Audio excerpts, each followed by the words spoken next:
I'm actually going to turn it over to fellow Rotarian, Mr. David Herbster, to do an introduction of our presenter today. David Herbster. Thank you, sir.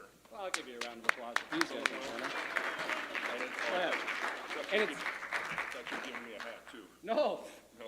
This is my game day attire. We got Coach in the house. I got to have my hat on. I got my red shoes on. We could use some practice players at 2.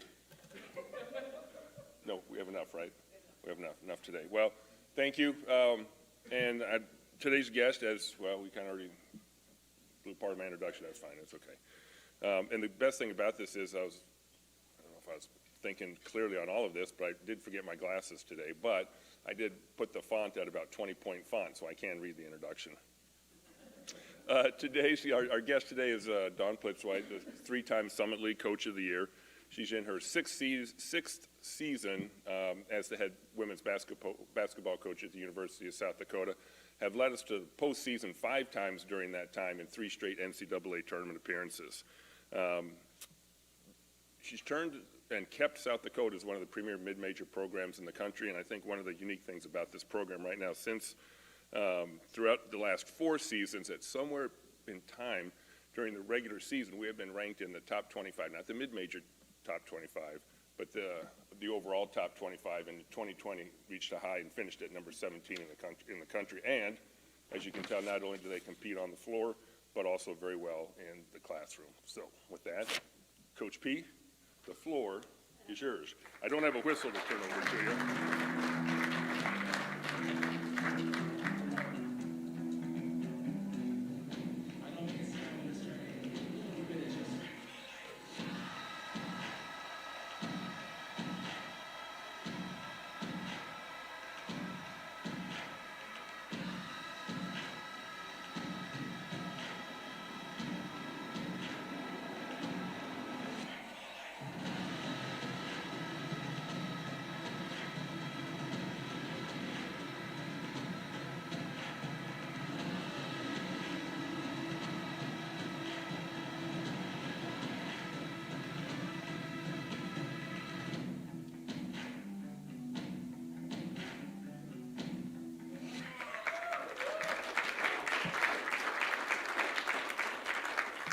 Okay, feels like we're getting ready for a game, but not quite getting ready for a game at the same time. So thank you again for an opportunity to come back and spend some time with you. It's been a while now. It's been a hot minute since we got to do this, so appreciate it. Missed you guys, but a lot of you come to our games and get a chance to see you then, and so that's been a lot of fun for us.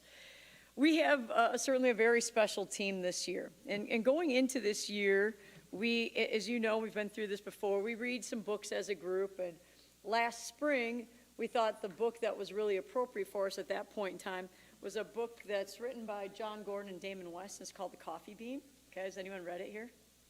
Marty, have you read it? No. Anyone read this book yet? Oh, all right, I get to share something new with you. Okay, so the premise of this book, and there's a great story behind it about Damon West and how things weren't going his way, and he's actually in prison, and then had this revelation. And so the revelation behind this book is that there are 3 types of things that can happen when you get put in a tough situation. So you put a carrot in hot water, the carrot becomes soft. You put an egg in hot water, and the egg becomes hardened. You put a coffee bean in hot water, and the coffee bean transforms the water and becomes this wonderful special drink that you can enjoy. And so going into the year after COVID, we knew COVID was certainly a very challenging year last year, but we also knew that it wasn't going to be over by the beginning of this year. We knew we had some special young ladies who had opted to stay for an additional year of eligibility. They were super seniors.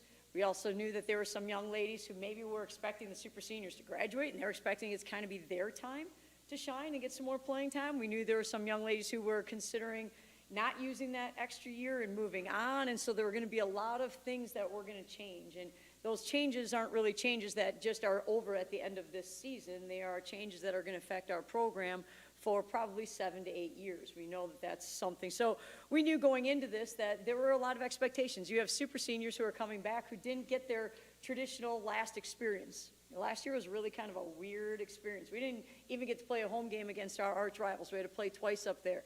We didn't get an opportunity when we made it to the NCAA tournament, even when we won the Summer League Championship, to celebrate with our fans. Our parents were up in the rafters, and they're taking pictures of their daughters on the court, and we were celebrating, cutting down the nets, and it was bizarre because it was just us. It was cool in a way because it was just us, but it was different because the experience we had the year before, March 10th, we were cutting down the nets, people were storming the court, it was unbelievable. March 12th, the country basically shuts down and the NCAA tournament is canceled.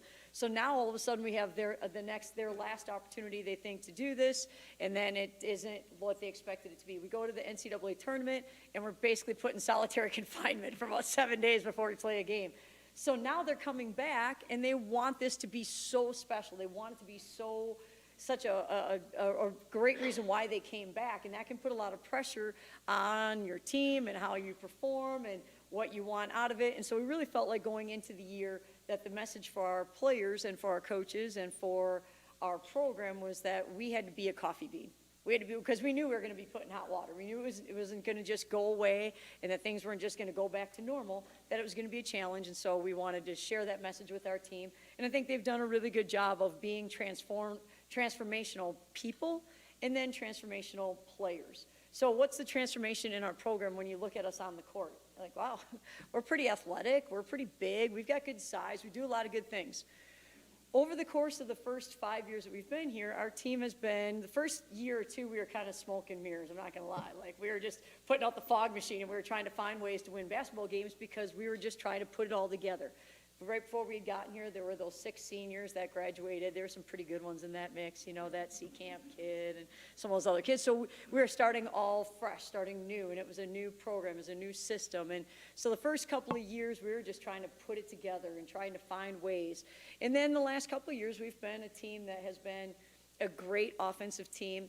And then we found ways to get stops most of the time, but we didn't have enough prep time. It became really difficult for us. We've now transformed into, we are a pretty elite defensive team. We're really solid. We've played, as of today, our schedule is 6th toughest in the country. If you think about that, there are over 350 Division I women's basketball programs in the country. We are in our 10th year of Division I athletics. And we played one of the toughest schedules in all of America. That's pretty challenging. So we knew that this was going to be, there was going to be some hot water. We knew it was going to be kind of challenging. We knew it was going to be tough. A lot of that's outside of our control. Some of it's within our control. We knew we wanted to schedule challenging opponents, tough opponents, but some of it's, we go to a tournament, we get who they give us. We have a hard time getting games, and so we play who's willing to play us. So we knew that that was going to be challenging, but we also knew that in order to compete against the very best, the most elite teams in the country, we need to become a better defensive team. So here's some statistics for you people. So if you're a numbers nerd, I'm a numbers nerd. I was a math major in college and then became a math minor because then I had to explain why things were the way they were in math. I'm like, I don't know, let's just put some numbers together and let's crunch it out and let's go. So then I went into biology, so nothing against biology, but it was my second option at that point in time. Okay, so we've played a tough schedule. Our opponents right now are scoring less than 60 points a game, 59.6 points per game. So our defense is really, really good. Our opponents are scoring, and we felt like going into the year, for the last 4 years, our defensive field goal percentage has gone down. So our first year, we were probably at about 40% in our non-conference, 40, 42. Now we are down, right now in playing one of the toughest schedules in this country, our opponents are scoring at a 37.2 clip. So that's really, really solid. We knew that we need to become better at defending the three-point arc in the women's game, in the men's game too, but in the women's game, there are a lot of players that can really stretch the floor and shoot it from deep. And we were okay at best at guarding that, but now we are really a whole lot better. So we played against, Texas A&M when we were down at the Paradise Jam in St. Thomas. And Texas A&M had 4 players that were shooting over 50% from the three-point arc. It's kind of a mind-boggling number. Like that's just unbelievable. Now, they had played all their games at home, and I think that certainly lends some assistance, and now that's a neutral site. But our players did a great job. All right, now our three-point defensive field goal percentage is 30.6%. So that's incredible. Considering we've played against teams, when we played against Oklahoma, they're one of the best three-point shooting teams in the country. And they have the best, in my opinion, the best, although last year she was third best, the third best three-point shooter in the nation on their team. They score at a very, very high clip. South Carolina has young ladies who can shoot it from the arc, but they also have kids who can basically dunk inside. So we have to make a decision. We can't take everything away from them, and so we challenged them to make some arc shots. They made some arc shots. They made quite a few against us. Okay, then we played against Drake, who's one of the best three-point shooting teams in the country. They're a mid-major team that really, really scores inside. They score outside. They score really, really fast. We did a great job defensively against them. Then we played against Northwestern, Texas A&M, Pitt, Wichita State, and now Bradley. Bradley was a team they got 22 three-point shots up against us. The next team we play is Valparaiso on Friday. Valparaiso shoots about 26 arc shots a game. It's a really big part. So for our defensive field goal percentage to go down like it has is really, really good. What's been fun to watch, when we played against Texas A&M, there are so many video clips and pictures from that game of our kids trying to get out and challenge shots. It's one of my favorite games ever to coach in, and we didn't win it. But the effort that our young ladies played with was second to none. It was amazing. Our defensive effort against Bradley 2 or 3 nights ago, whenever that was stifling. Our kids were flying around. We've got post kids who are defending out on the perimeter. One of my favorite highlights of the whole year is that when we played against Texas A&M, they have one of the best shooters, one of the best guards in the country by the name of Jordan Nixon. She's their point guard.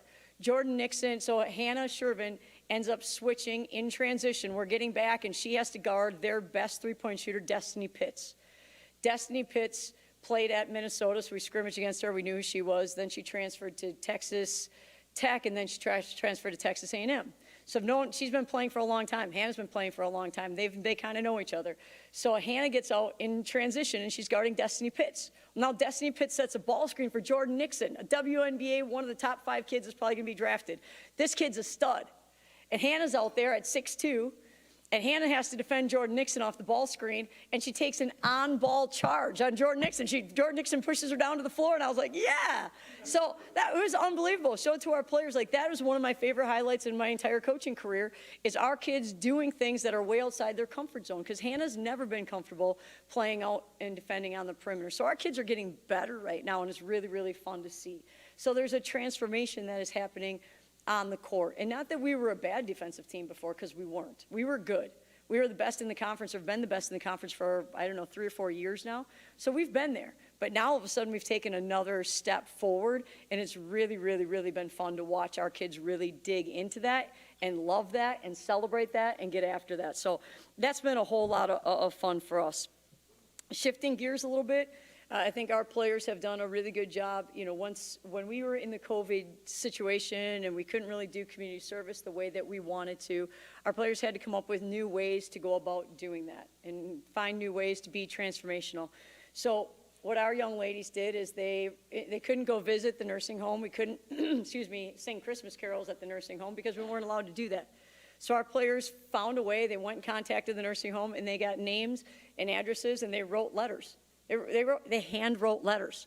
Now, some of them didn't know how to address an envelope and put a stamp on it, but those are just little details. We're transforming them in college, teaching them some of those things.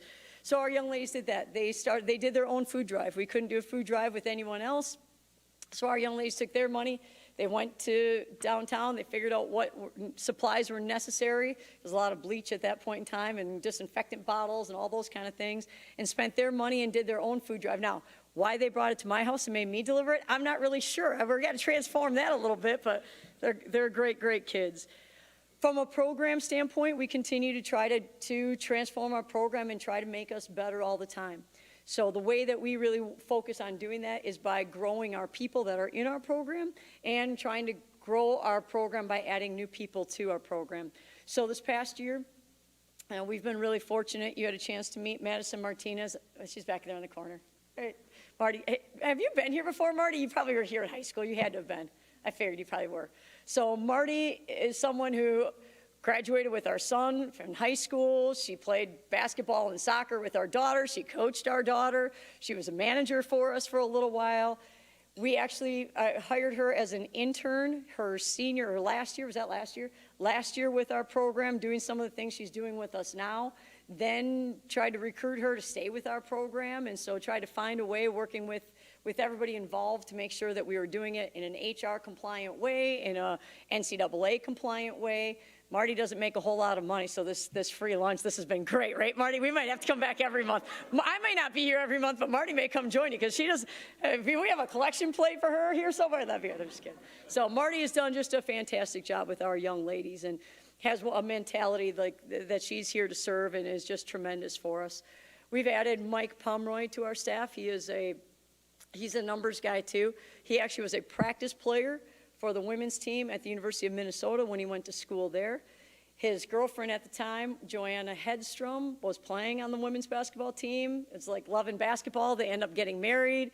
She actually works at Polaris, and so she brought her husband with her. He was coaching at the high school and AAU level, wanted to stay involved in the game. He is a volunteer for us, and he just does a ton of different things. And what's really neat about Marty and about Mike is that there are little things that have to take place every day. So today we're trying to be really efficient in our practice. We try to, again, it's a numbers thing. We want to get as many things done as possible. So we have a third hoop that it's not designed to have a third hoop in the middle of the arena, but we put it up so we can get some more shots up. But you know what? We don't have a lane that's taped down or a three-point arc, so they have to go out there and they have to do it. And they don't ever complain. They just do it. They find a way to get it done and help us get better and be really, really efficient. They never complain about it. They just put a smile on their face and help us grow our program and help our young ladies get better. We added a new coach this year in Ariel Breaker.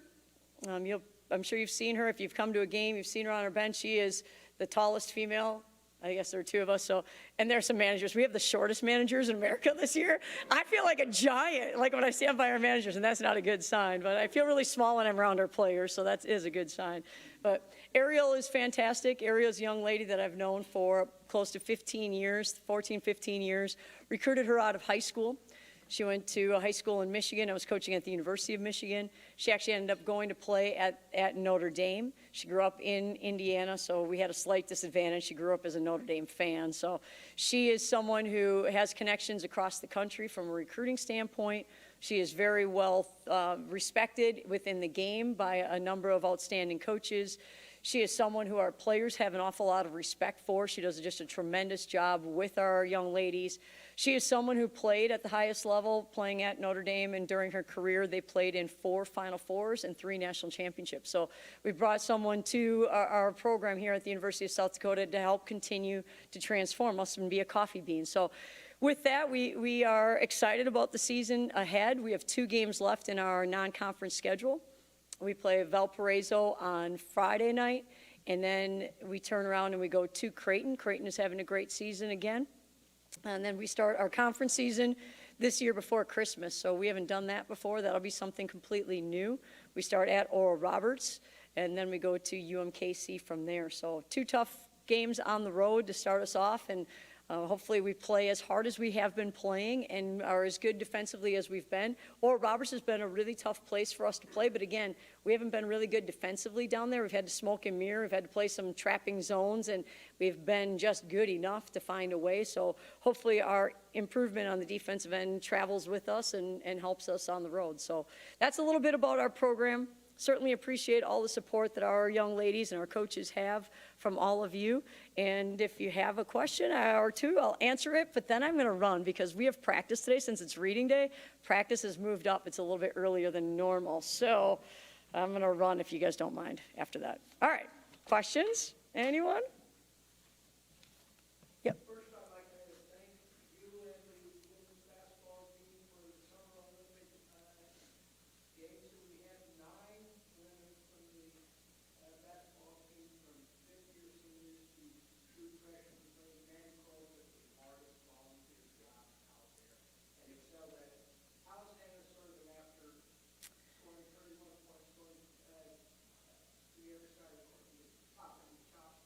How is she doing? Yeah, first of all, I thought our young ladies were really excited about Special Olympics. So if you ever need assistance again, they absolutely love that. You know, they were disappointed that it got rained out, actually. They were willing to say, what are you talking about? We're canceling it. We have this mentality, find a way, let's go. We're going to keep going. But I thought they had so much fun. So thank you for that opportunity for them. Hannah Hannah scored 35, I think it was, in our 2 games ago against Wichita State. She was really on fire, and it was not, so she was defending, and the kid turned into her and elbowed her in the mouth. Her tooth went through her lip. We almost had to call Dr. Quayle, but we had Dr. Foley there at the time, so we didn't, thankfully we didn't need your services at that point in time, but tough kid. So what was really interesting, it was almost like we planned it this way, because right after that happened, we had our whole like clock system, our whole scoreboard just like shut down. And I look at Jason, he goes, I swear I didn't do it. I'm like, yeah, but that's really good planning, because now it gives Hannah some more time to get stitched up and get back here. So it had to have taken at least 4 or 5 minutes. And I'm thinking, come on, Dr. Foley, let's get going. Speed it up a little bit. But she came back and she performed at a very high level after that. She's had a tough go of it this year, because I've never seen this happen before, but there was a ball that got deflected. This was in practice.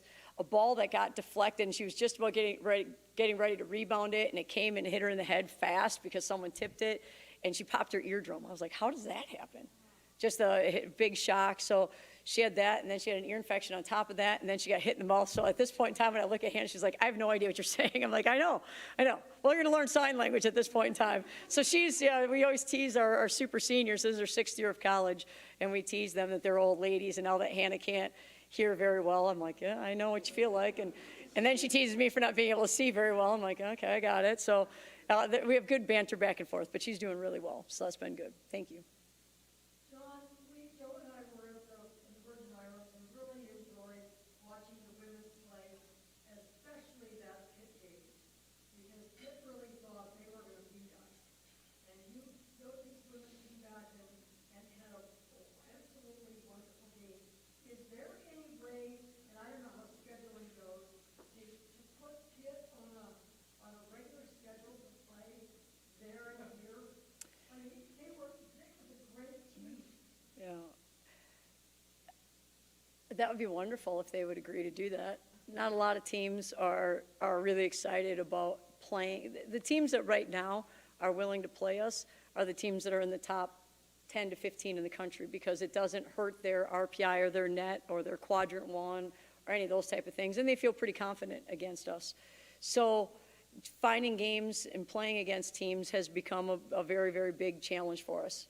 I mean, and the other interesting thing and it's always been kind of challenging to travel to Vermillion from a flight standpoint or a busing standpoint. That's a challenge. What we're seeing this year with a lot of teams is that because flights are being canceled at a much higher rate than ever, airlines 2 or 3 weeks out are saying, we're not going to take that flight, we're not going to run that flight anymore.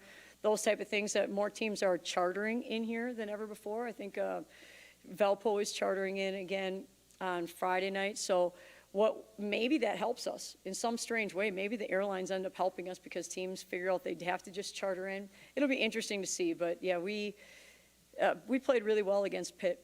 We played really hard. We played against Northwestern. We played hard, but not as hard as we could play.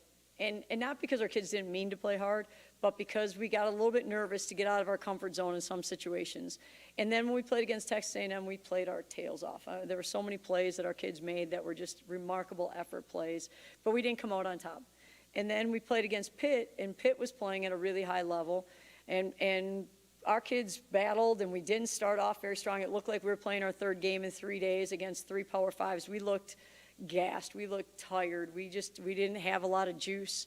And then found a way to kind of get it a little bit closer. And then the 3rd quarter, we played pretty well. And then the 4th quarter, we took a lead, but then they made a shot that was an unbelievable shot. It's a tie game. And they make an unbelievably tough 3 that's contested. Now they're up 3. We've got about a minute and a half to play. We find a way, and we come back, and we have to come back and tie it. And then we go into overtime. And our kids really took off. So it was good to see our toughness level and our confidence level, because that can be a challenge when you're playing the schedule that we're playing without the number of wins that we would like to have. So it was good, really, really good to see that that toughness to us. We didn't harden and we didn't soften in hot water. We just kind of did our thing. We became coffee beans, and we played at a really high level. That was fun.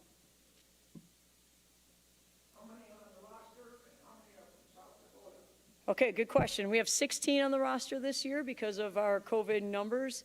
From the state of South Dakota, in our senior class, we've got 1 in Chloe Lamb. In our sophomore class, we have, well, our freshman class, I don't know how they're exactly targeting those kids. We've got Morgan Hansen, who's from Sioux Falls, Kaya Watson, who is from Rapid City, and Janai Ugofsky, I guess she's a sophomore. She is from Harrisburg. Macy Giebert is originally from Minnesota, but her parents relocated to Sioux Falls, South Dakota, so I'm not sure how we claim her. We'll claim her as a South Dakota kid because her parents live here now. Her grandparents live there as well, so we'll take that. We have a couple kids that are committed to us. We can't talk about those kids yet because they haven't signed with us, but we have a couple South Dakota kids in the future that are looking at joining us, and that's pretty exciting. Maybe one more question if we have it. Awesome, thank you.